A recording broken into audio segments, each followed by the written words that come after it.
آج بڑی سخت باتیں کرنے لگا ہوں آپ لوگوں کے ساتھ. اس کی وجہ یہ ہے کہ میری پیاری قوم کی بے عقلی کم عقلی ہمیں مروا گئی.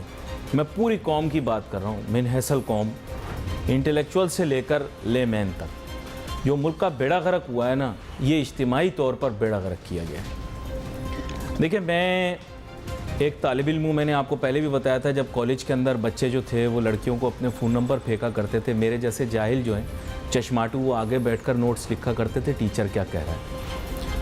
آج وہ جو لڑکیوں کو فون نمبر دیتے تھے, بریک میں جا کر دم مارو دم لگاتے تھے, بیکار میں اپنا وقت ضائع کرتے تھے, ماں باپ کا پیسہ اڑاتے تھے, ان کے عہدے کا روب جھاڑتے تھے, وہ ماشاءاللہ, اب کہنا تو نہیں چاہیے, اللہ معاف کرے, وہ کامیاب ہیں.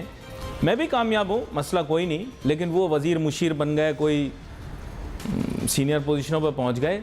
میں شاید اتنا اونچا نہیں اڑا, لیکن خیر, اڑان تو اڑان ہوتی. تو بات جو میں کہنا چاہ رہا ہوں کہ پھر میں پڑھتا رہا لکھتا رہا, تو وہ جب بھی میں پڑھتا تھا لکھتا تھا, میں کہتا تھا یار, میں سوچتا تھا کہ ٹیچر اکنامکس کے آئے, انہوں نے اتنا لمبا لیکچر دیا, میں یہ نہیں سمجھا کہ اتنا بڑا بیوقوف کون ہو سکتا ہے پوری کائنات کے اندر. مطلب ایسے بیوقوف لوگ کم ملیں گے کہ قرضہ ڈالر میں لیا ہے اور اس کو لوٹانے کے لیے لوگوں سے روپے میں ٹیکس لیں گے. مطلب آپ دیکھیں نا, ٹپیکل جہالت ہے. کوئی بھی آپ کو بتا سکتا ہے, ایک جاہل انسان بھی آپ کو کہہ سکتا ہے کہ ڈالر مہنگا ہے اور اس کی قدر میں روزانہ اضافہ ہو رہا ہے, اور ہم ٹیکس اکٹھا کر رہے ہیں روپوں میں, اور کہہ رہے ہیں کہ اگر روپے ہمیں پورے مل گئے تو ہم واپس کر دیں گے قرضہ, ہے نا. تو ایک دفعہ آپ سب کو میری طرف سے سلام. سمجھ گئے نا آپ, میں نے آپ کی کس چیز کو سلام کہا ہے؟ آپ سمجھ گئے نا اس بات کو. دیکھیں, آپ بیوقوفی کی اس حد پر پہنچ چکے ہیں, جہالت اور دیوانگی کے اس انتہا پہ پہنچ گئے کہ آپ کو اب دنیا میں لانا مشکل ہے. ٹیکس اکٹھا کرنا پاکستان کا مسئلہ ہے ہی نہیں. آپ نے ہمیں ماموں بنایا ہے, آپ ہمیں بیوقوف بنا رہے ہیں. You are collecting tax in rupees and you are paying back in US dollars, not in 100 years. I challenge any analyst in Pakistan. Not in 100 years you can return your loans. اگر اسی طرح آپ کی currency depreciate کرتی ہے اور ان کی currency appreciate کرتی ہے, آپ فورن لونز کو تو چھوڑیں, آپ ڈومیسٹک لونز کو واپس نہیں کر سکتے. اور یہ آپ منحصل قوم بیوقوف ہیں. سب اس پہ لکھ رہے ہیں اگر سب اپنے حصے کا ٹیکس دیں ملک قرضے سے آزاد ہو جائے گا. چلے, بیوقوف بنایا ہوا ہم لوگوں کو. You have all made fool of us. Has FBR not collected record revenues? Every year they have improved on their revenues. Countries' foreign debt has increased. Am I lying? Countries' local debt has increased. Am I lying? I am telling the truth. You are all saying nonsense. آپ لوگوں کی وجہ سے یہ ملک برباد ہوا ہے. یہ جتنے انٹلیکچوئلز, نام نہاد سرمایہ کار, تاجر, صنعت کار, اگر ہم لوگ ٹیکس دے, ایگریکلچر پہ ٹیکس کہاں سے لگاؤ؟ بیوقوف بنا رہے ہم لوگوں کو ایگریکلچر پہ ٹیکس لگاؤ گے. Anything that can't be assessed can't be taxed. اسی لیے پروونس کو دیا ہے. کہاں کیپیسٹی ہے آپ کے پاس کہ آپ جا کر چیک کرو گے کہ کس کی کتنی پروڈیوس ہے؟ یار یہ نان سینس ہے. میں کیا بولوں آپ کو؟ پھر آپ بولتے ہیں میں دوائی کھائے بغیر آیا ہوں آج شو کے اندر, کیونکہ آپ لوگوں کی وجہ سے. آپ سب کی بات کر رہا ہوں میں, سب کی. جی انکل, آپ بھی جو اسلام آباد میں بیٹھ کر میرا پروگرام دیکھ رہے ہیں. میں اپنے مہمان کی طرف آؤں گا. جناب بشارت قریشی صاحب, سابق سینئر آفیسر رہے ہیں FBR اور تھیسورس ہیں ٹیکس کے معاملات کے. ویلکم کرتا ہوں سر آپ کو شو میں. تھینک یو ویری مچ علی صاحب. معذرت, تھوڑا آغاز جذباتی اس وجہ سے ہے. خاصا جذباتی, تھوڑا نہیں. ہاں, اس کی وجہ یہ ہے کہ سر معاملات اس حد تک بگڑ چکے ہیں کہ ملک جو ہے ڈیفالٹ کے دہانے پر آ کے کھڑا ہو گیا. اب بس یہ ہے کہ پہاڑ کی چوٹی پہ کھڑا ہوا ہے, ذرا سا دھکا لگے کوئی ہمیں گرا دے. تو سر FBR نے تو کلیکشن ریونیو ہر سال کا ٹارگٹ میٹ کیا ہے اور جناب ریکارڈ اضافے کیے ہیں. تو اس کے باوجود یہ حالت ہے. اس کی وجہ یہ ہے کہ سر سارا زور FBR, tax collection, tax target کے اوپر آپ دے رہے ہیں. اس کا کوئی تعلق نہیں ہے. یہ میاں کتنا بھی کما لے, یہ خاوند کتنا بھی کما لے, بیوی نے کبھی خوش ہونا ہی نہیں ہے. بیوی نے 10 سال کے بعد بھی, 25 بچوں کی پیدائش کے بعد بھی یہی کہنا ہے کہ مجھے سچا پیار نہیں ملا. آپ کر کے دیکھ لیں جو آپ نے کرنا ہے. آپ کتنے ٹیکس اکٹھا کر لیں, دس پرابلم کی ناٹ بی سالوڈ. جی یہ سب سے آپ نے جو گفتگو کی ہے تو اس کے اندر ہی ایک بہت بڑا کویشچن آتا ہے اور اس کا آنسر بھی اس میں ہے کہ آپ نے 25 بچوں کی بات کی ہے. جب 25 کروڑ بچے ہو جائیں گے تو آپ جتنا مرضی ریونیو اکٹھا کر لیں, جتنی مرضی ایفرٹ کر لیں, جب کھانے والے زیادہ ہو جائیں گے تو معاملات دگردوں ہوں گے. ہمارا سب سے بڑا جو مسئلہ ہے جس کی طرف ہم توجہ نہیں دیتے وہ آبادی پہ کنٹرول ہے, جس کو جب تک کنٹرول نہیں کیا جائے گا کچھ بھی نہیں ہوگا. جتنے مرضی ڈالر آ جائیں, جتنے مرضی روپیز اکٹھے ہو جائیں, یعنی آپ دیکھیں نا جو آپ نے پہاڑ والی بات کی ہے, اس ملک کے مسائل ایسے ہو گئے ہیں کہ اب سمجھ نہیں آتی کہ کہاں سے شروع کیا جائے, کیونکہ بگاڑ اتنا ہو گیا ہے. وہ جو فارسی میں کہتے ہیں پمبا کجا کجا نہم ہمات انداغ داغ شد, تو آبادی کا کنٹرول ضروری ہے. پھر یہ ہے کہ جیسے آپ نے فرمایا ہے کہ ڈالرز کا قرضہ جو ہے ڈالرز میں دینا ہے تو اس کے لیے ایکسپورٹ بڑھانی پڑے گی. ایکسپورٹ بڑھانی پڑے گی. میں نے آپ کو پروگرام میں پہلے بھی عرض کیا تھا کہ ہمارا ٹورزم کا $50 بلین کا پوٹینشیل ہے پاکستان میں اینول, اس پہ توجہ دینی پڑے گی. میں نے اور ایک دفعہ ایک بات کی تھی کہ $24 بلین آسٹریلیا سے گوشت منگواتا ہے چائنا. اس کی آبادی بہت بڑی ہے, اس کو فیڈ کرنے کے لیے. اور چائنا اور آسٹریلیا ویسے ادروائز ایک دوسرے کے دشمن ہیں اسٹریٹجیکلی, لیکن تجارت ہو رہی ہے تو ہم وہ 24 بلین کا پوٹینشیل کیوں نہیں ٹیپ کر سکتے. کے ایچ کے آس پاس ہم کچھ ایسا کام کیوں نہیں کر سکتے کہ وہ گوشت ہم پرووائڈ کریں. $24 بلین کا اگر گوشت پرووائڈ کریں تو 4-5 سال میں تو صرف وہیں سے آپ کا قرضہ اتر جاتا ہے. لیکن مسئلہ یہ ہے کہ نیت بھی ٹھیک نہیں ہے, ڈائریکشن بھی ٹھیک نہیں ہے. ہمارا ملک جو ہے ایلس ان ونڈرلینڈ بنا ہوا ہے, کسی کو کچھ پتہ نہیں کہ کہاں سے کون سا سرا پکڑا جائے. الجھے ہوا دھاگا ہے جس کا ہر سرا گنجل بنا ہوا ہے.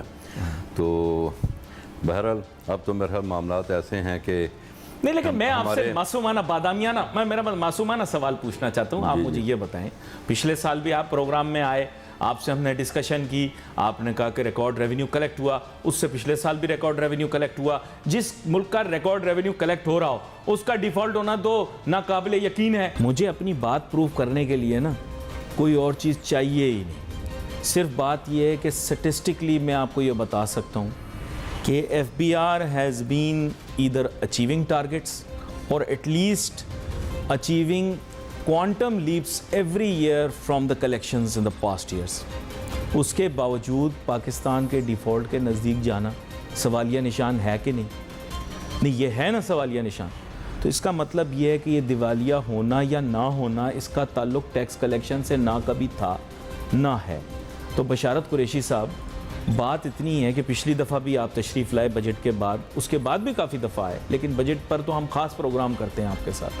پچھلی دفعہ بھی آپ نے اپریشیٹ کیا اس بات کو کہ ٹارگٹس میٹ ہوئے اور کہیں کہیں ایکسیڈ ہوئے. اس سے پچھلے سال بھی آپ آئے, میں آپ کے ساتھ کافی عرصے سے پروگرام کر رہا ہوں, آپ نے کہا ٹارگٹ اچیو ہوئے اور کہیں کہیں ایکسیڈ بھی ہوئے. اس سے پچھلے سال بھی یہی ہوا.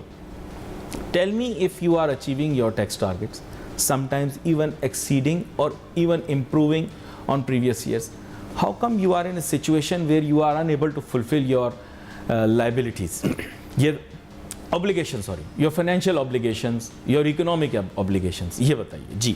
دیکھیں یہ ایک اسپیکٹ ہے BR کی کلیکشن. جی. دوسرا ایکسپیکٹ جو ہے وہ ایکسپینڈیچر ہے. ایکسپینڈیچر جو ہے وہ ڈیٹ سروسنگ پہ بہت سارا پیسہ جا رہا ہے, ڈیفینس پہ جا رہا ہے, اور اس پہ بھی ابھی بہت ساری ڈیلیبریشنز ہو رہی ہیں کہ اس کو کیسے کم کیا جائے. دوسری بات پھر وہی آتی ہے کہ آپ کا جو ٹریڈ ڈیفیسٹ ہے, آپ چیزیں امپورٹ کر رہے ہیں وہ ڈالر میں آ رہی ہیں, تو ڈالر آپ کے ملک میں ادروائز کہاں سے آئے گا سوائے ایکسپورٹس کے یا ٹورزم سے. اور ایکسپورٹ میں بھی آپ دیکھیں کہ ہمارے بہت سارے انڈسٹریلسٹ جو ہیں وہ اس ملک کو چھوڑ کے جا رہے ہیں. حالات ایسے ہو گئے ہیں کہ انڈسٹریل انپوٹس ہیں جو امپورٹ سے آتے ہیں وہ اویلیبل نہیں ہیں. پھر بجلی بہت مہنگی ہو گئی ہے, ادروائز پیٹرول اور ٹیکسز کی وجہ سے لیبر کاسٹ بہت بڑھ گئی ہے, یعنی بہت ساری چیزیں وائبل نہیں رہ گئی. اور پھر اتنے ڈپارٹمنٹ ہیں جو مختلف طریقے سے آپ کے لیے ہرڈلز کریٹ کرتے ہیں. تو یہاں پہ یہ ایز آف ڈوئنگ بزنس ختم ہو گئی ہے اور معاملات اتنے دگردوں ہیں کہ بہت سارے آپ کو زیادہ پتہ ہے کہ میجر گروپس جو ہیں وہ یہاں سے شفٹ کر رہے ہیں. اور جب انڈسٹری ہی بند ہو جائے گی, اور انڈسٹری صرف ٹیکس نہیں دیتا, وہ آپ کو امپلائمنٹ دیتا ہے، وہ آپ کے بجلی کے بل دیتا ہے، وہ آپ کے سینکڑوں قسم کے ٹیکسز دیتا ہے، ملک کا پورا معیشت کا پہیہ چلاتا ہے. تو اس کو آپ نے کرش کر دیا ہے تو آپ آگے کیسے بڑھیں گے؟ صرف Scientifically, tax is a product of economic growth. G Am I correct? If there will be economic growth, ہاں جی naturally there will be a growth in جی taxes.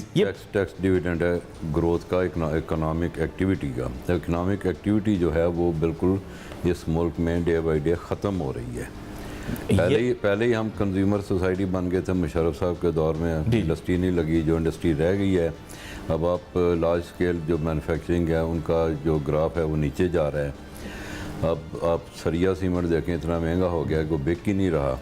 تو یہ ساری چیزیں جو ہیں یہ معاملات بہت کمپاؤنڈ ہو گئے ہیں. تو اس کو بڑی ہی ایک ہمت چاہیے اور ایک کنسنسس چاہیے. سارے لوگ مل کے بیٹھیں، پھر اس کو درست کیا جا سکتا ہے. اور درست بھی تب کیا جا سکتا ہے کہ جب میں اور آپ اپنا سیلف انٹرسٹ اس سے نکال دیں. ہمارا مطمئن نظر، ہمارا مقصد صرف اسٹیٹ آف پاکستان ہو اور پاکستان کے عوام ہوں، تو تب تو یہ کام ہو سکتا ہے. لیکن اگر ہمارا اپنا بھی ایک مفاد ہو، بیچ میں انٹرسٹ ہو کہ ہر چیز میں ہم نے اپنا کیا اس میں مطلب ہے کہ ہمارا کیا فائدہ ہے، تو پھر جو مرضی آپ لیکن کر سر لیں، یہ چار خود جو غرض مرضی قومیں، آپ کر لیں کچھ نہیں ہوگا. یہ چار خود غرض قومیں یہ دنیا میں کبھی آگے نہیں بڑھ پائیں گی. چار خود غرض قومیں. جی جی میں نہیں کہہ رہا، شاعر کہتا ہے ہندوستان، پاکستان، ہندوستان، بنگلہ دیش، ہندوستان، سری لنکا. 4 دفعہ ہندوستان بولا ہے کیونکہ یہ بڑے بدماش ہیں، ایڈٹ کرتے ہیں کلپ پھر چلاتے ہیں. تو یہ چار قومیں خود غرضی کا ہر ریکارڈ انہوں نے توڑا ہے سر. اور جتنے سنسیئر ان کے حکمران آتے ہیں ہم ان کو رستے سے بھی ہٹا دیتے.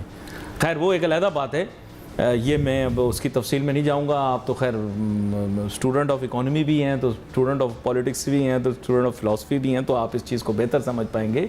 لیکن ایشو یہ ہے کہ آئی وڈ ناٹ وانٹ کہ میں آئی فیڈ یو مائی ورڈس. میں یہاں پر ایک چیز آپ سے کہتا ہوں نا سر، دیکھیں سمپل سائنس سجیسٹس، دیئر فور آج جس چیز پہ کنکلوژن پہ میں آ رہا ہوں وہ کنکلوژن یہ ہے کہ tax collection is just one part of Pakistan's problem and is not the solution to all our problems. اگر صرف کوئی باہر سے آ کر یہ کہہ دے کہ we are tax thieves, we start paying our full tax, we can save this country. Taxation alone will not be able to save this country. آپ کے مطابق اکنامک ایکٹیویٹی کے ذریعے ہی ٹیکس کی وہ ہوگا. تو سر میں صرف یہ کہنا چاہتا ہوں، پھر آپ کیوں بار بار ہمارے ملک کے اندر ایمفیسس اسی چیز پہ ہوتا ہے کہ ٹیکس دے دو معاملہ حل ہو جائے گا؟ دیکھیں جی ٹیکس میں بھی بہت سارے ڈسٹارشنز ہیں. ابھی بات اور اسی کے ایکسپینڈیچر سائڈ کو دیکھا جائے تو ہمارا جو پینشن کا بہت بڑا بل ہے، آرم فورسز کی پینشن کا، سول جو سرونٹس جو ریٹائر ہوتے ہیں ان کا پینشن کا بہت بڑا بل ہے. میں نے شوکت ترین صاحب کو ایک سجیشن دی تھی کہ تمام وہ لوگ جنرلز ہیں، بریگیڈیئرز ہیں، کرنلز ہیں جو مختلف ڈپارٹمنٹ میں کام کر رہے ہیں، میں اپنا کام کر رہا ہوں، میں اپنی پریکٹس کر رہا ہوں، میری اچھی بھلی انکم ہے، یعنی ہم سب کی وہ پینشن جو ریٹرنیں دیکھی جائیں کہ جو پینشن کے علاوہ انکم ہے ان کی پینشن آپ ٹیکسیبل کر دیں. تو یہ مطلب کچھ ایسی کام کرنے چاہیے جس سے لوگوں پہ برڈن بھی کم پڑے گا اور ریونیو بھی بڑھے گا. لیکن یہ ہے کہ ایسی کاسمیٹکس سے کام ہوتے ہیں. IMF نے کہہ دیا کہ سیل ٹیکس کا ریٹ بڑھا دیں، چلیں جی بڑھ گیا جی. اس کے رزلٹس کیا ہوں گے، مہنگائی کا طوفان کیسے آئے گا. اور پھر سیل ٹیکس میں یہ ہے کہ ان رجسٹرڈ لوگ زیادہ ہیں، رجسٹرڈ کم ہیں، وہاں پہ بہت ڈسٹارشن ہے، وہاں پہ بہت کرپشن ہے، وہاں پہ بہت فلائنگ انوائسز کا کام ہو رہا ہے اور ریفنڈ ان کے روکے جا رہے ہیں، جینون ریفنڈ روکے ہوئے ہیں FBR نے. تو معاملات ایسے ہیں کہ میں پھر یہ عرض کروں گا کہ شاید کسی کو سمجھ نہیں آ رہی یا کوئی سمجھنا نہیں چاہ رہا کہ کس طرح سے ہم ان مسائل کو حل کریں. یا کیپیسٹی نہیں ہے یا یہ کہ آج کا دن گزر جائے.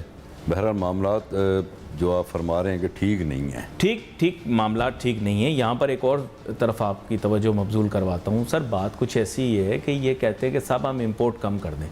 آپ مجھے یہ بتائیں کہ کیا یہ صحیح نہیں؟ مجھے کافی ماہرین نے بتایا، آپ ہی کے ساتھی FBR کے ریٹائر افسر اور کبھی کبھی سرونگ بھی آتے رہے پروگرام کے اندر، تو انہوں نے یہ باتیں بتائیں کہ جناب پاکستان کے ٹیکس کے اندر جو سب سے زیادہ کنٹریبیوشن والا ہیڈ ہے وہ کسٹمز ہے. کسٹم سے ہم سب سے زیادہ آمدن ریونیو کلیکٹ کرتے ہیں، ٹیکس کے بجائے